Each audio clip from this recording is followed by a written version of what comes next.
I can guarantee you that within this video we will visit some GTA locations that you've never been to, because many of these are hidden within the game files but never used or inaccessible to the player. These places are super fascinating and some of them have a ton of history, so let me show you what I mean. So the first place we're exploring is the sewer system in GTA 3.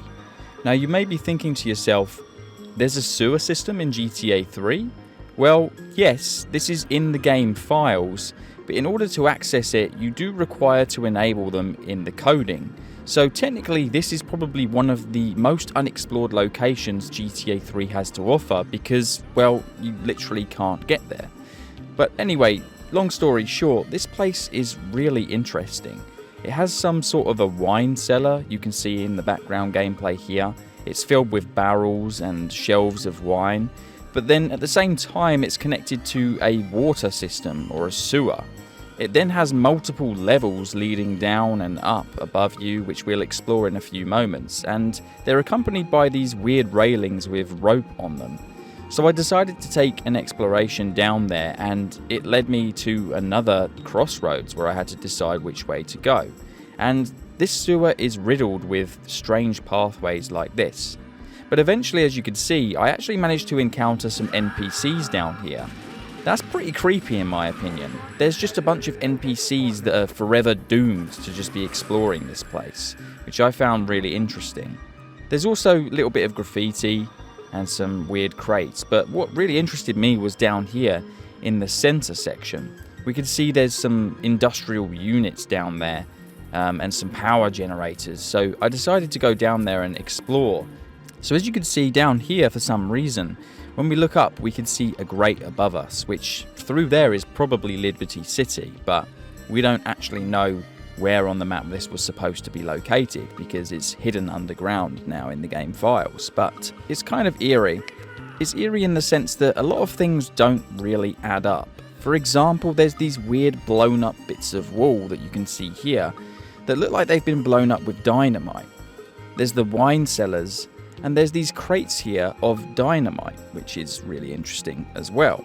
Now, I believe this is connected to what would have been a bank heist, because we can see this fire here and a destroyed wall.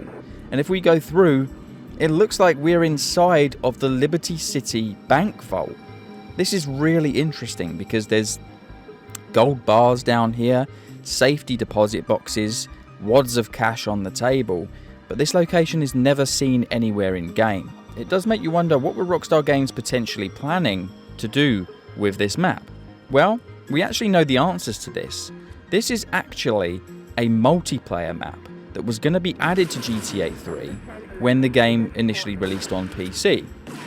And Rockstar Games were planning on potentially releasing a multiplayer mode to the game, which would have featured this as a deathmatch map.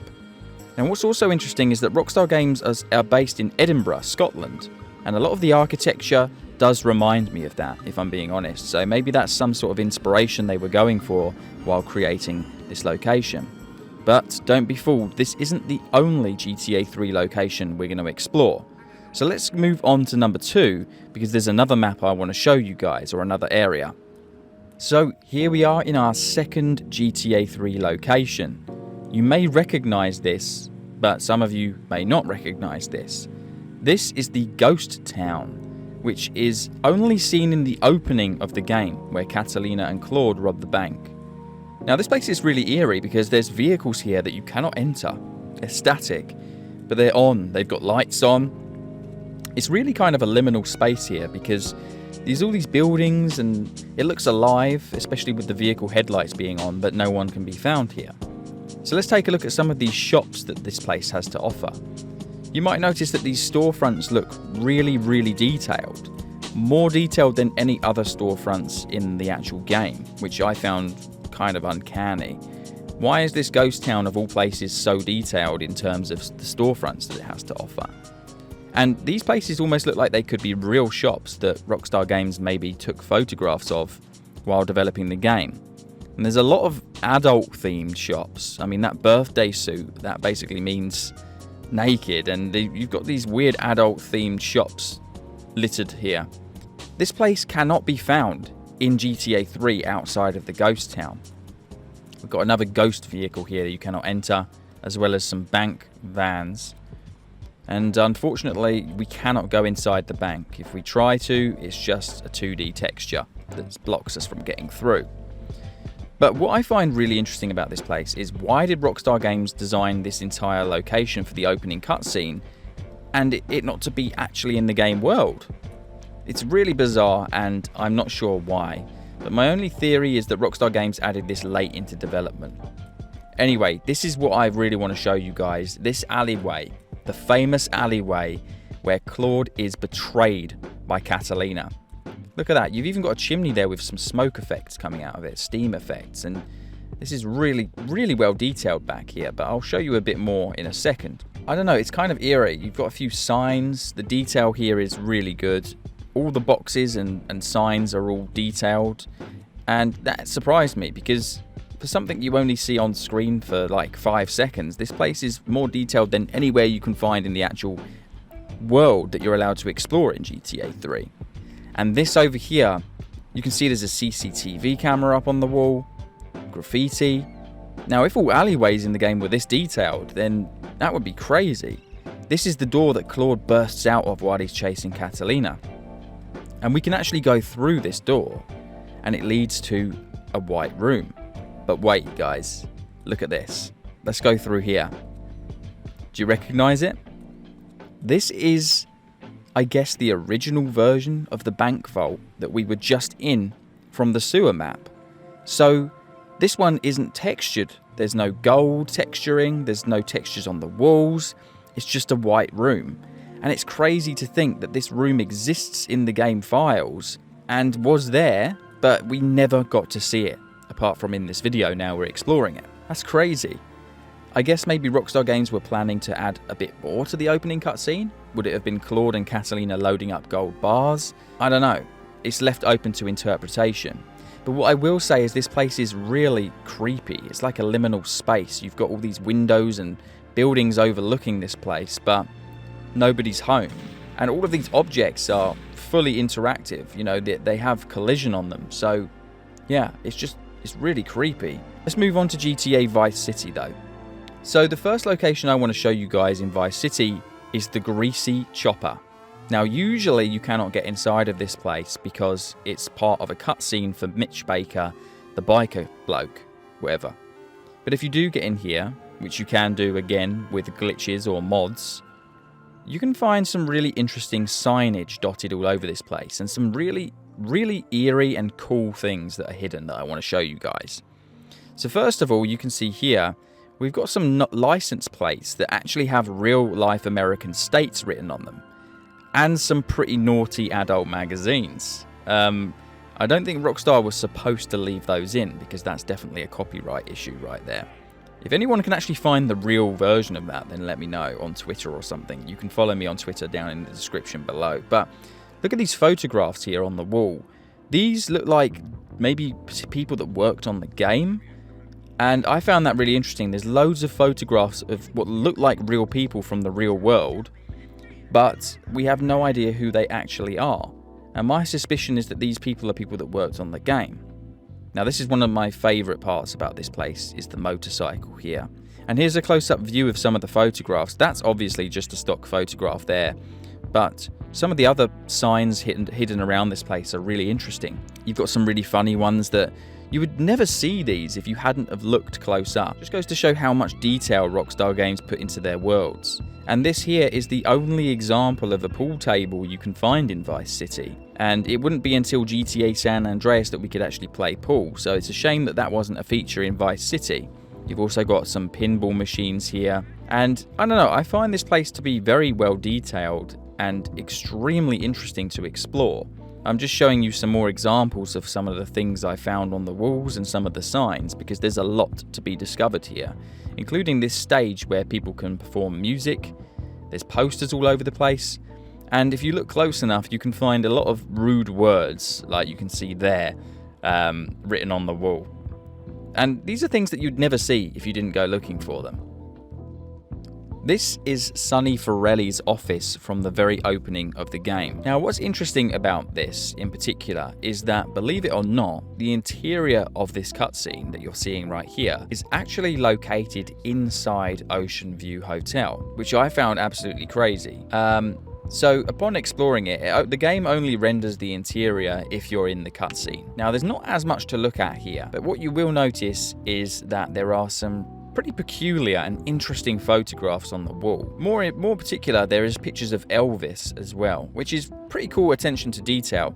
So I'm surprised they actually left that in there, but I'm sure it's just an Easter egg and they knew that nobody would find it without the use of mods, so they probably weren't that concerned about it. But basically, Tommy Vercetti got put in jail in the 70s. So I guess the photographs found on the wall here are kind of lore accurate in that sense. There's also this closet here where you can get a closer view of that police officer that's been hung up to dry, if you will, on the meat hooks, which is pretty creepy. Just quickly, if you're enjoying this video so far, please consider subscribing to the channel. Over 80% of people that watch my videos usually aren't subscribed, but it'd be great if some of you stuck around for a little while. I want to move on to GTA 4, believe it or not. So again, these are actually found in the game files, but you do need a mod menu to get there. The first place is not quite as interesting as the second, but it's called Anim Test, which is an animation test map. And this place was used by Rockstar developers to test the various animations in the game. Like you can see me doing here, taking cover behind a wall and testing to see how Nico would react if, say for example, he was climbing a stairs or jumping between obstacles. Now, this map is widely known as the parkour map amongst GTA fans. And yes, it's not a mod, believe it or not. Basically, this map is in the game files, it's just that they're situated extremely high up in the sky. Now, this is the second map you're seeing here, which is far more interesting, and this is called CJ Test. Now, people have theorized this might have something to do with someone who worked on the game called CJ Dick, who was a developer at Rockstar Games. Now, there's some really interesting stuff here, and it was obviously a map for this individual to test various things in the game. As you can see, I found a pigeon here, probably the only example of a pigeon in GTA 4 that isn't a collectible, and you can actually find it just sitting there. Various props placed all over the place, my favourite being this. A giant wall of barrels that you can interact with, and they're highly explosive. Let me show you what I mean when I say that. Take a look at this.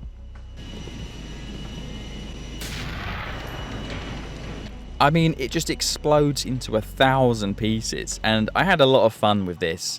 But what we can also find here is that they tested a lot of the clothing shops in this test map, which I found interesting. And there's some NPCs forever damned to be stuck up here. I always find those kind of things really interesting. The fact that you can find NPCs in these crazy, creepy ghost worlds. Well, I've just sent them to the ghost realm there. But I find it creepy. I mean, these NPCs have been stuck there forever, just destined to just be sat there on a chair and never be used in the game world.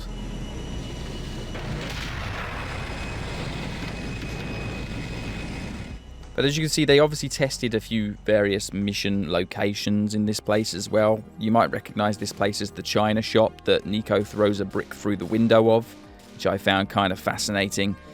And it's also really fun just to shoot the pottery, kind of like the museum when you're shooting all the dinosaur parts. This here, though, is really interesting. This is used as a background on one of the TV shows in-game, the Vegas Poker Tournament. As you can see, I'm showing you a clip here.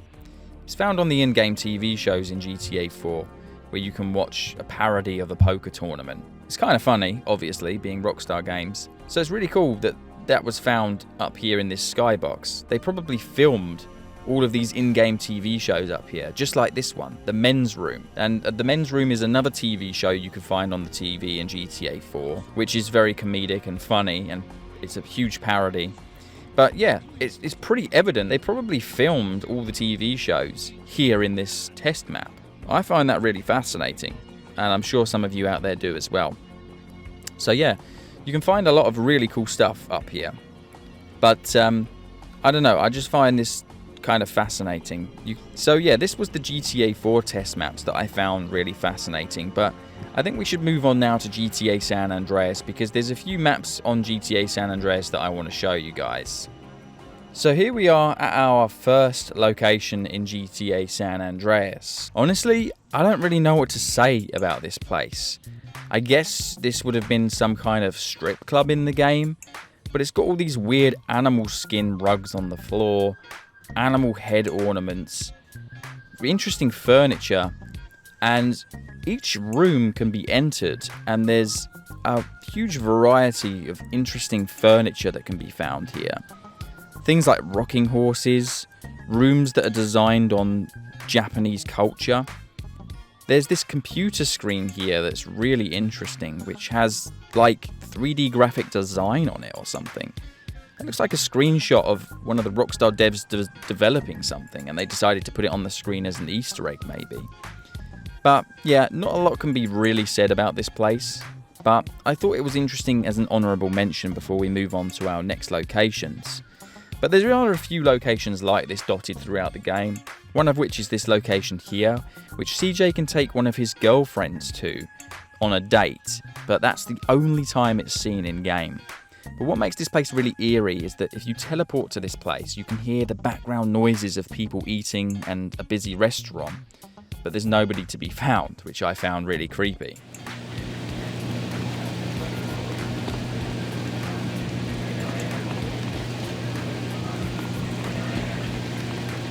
The next location similar to that is Rusty Brown's Ring Donuts, which you may recognise from cutscenes with Tenpenny, and it's a location that, by the looks of it, was planned to be enterable.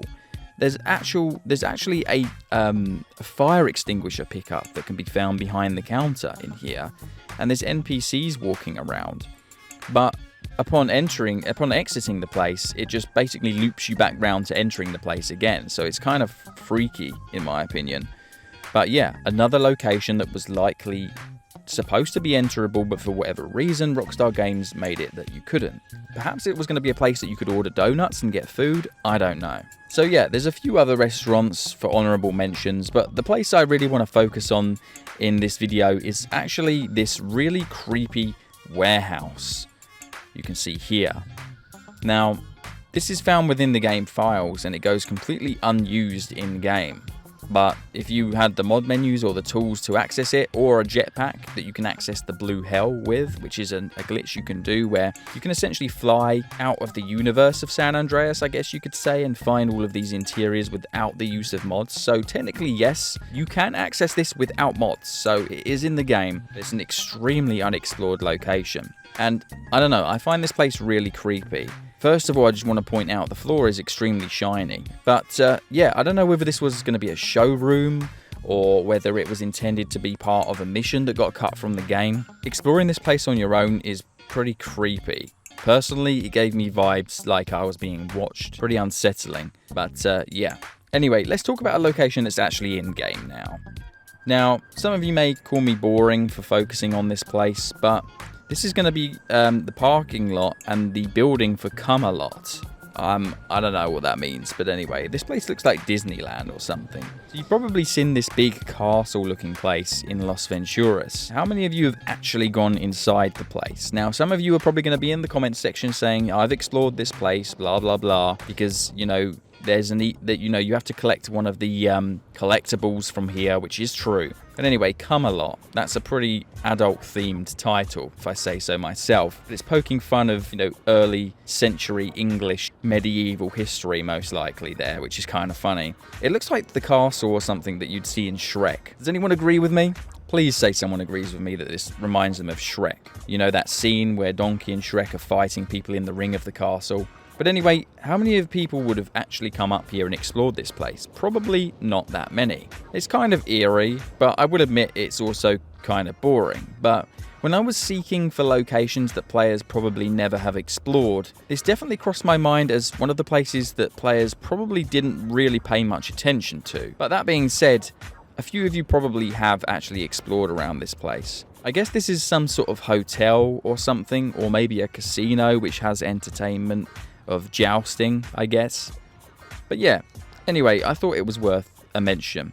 If you enjoyed this video, why don't you check out a similar video I done a few weeks ago, where I explored some places in GTA games that people probably have forgotten, but weren't as rare as the ones I showed in today's video. I do want to say though, if you've enjoyed the video, please consider subscribing. A lot of people that watch my videos aren't subscribed to my channel, and I'll catch you another time. Adios.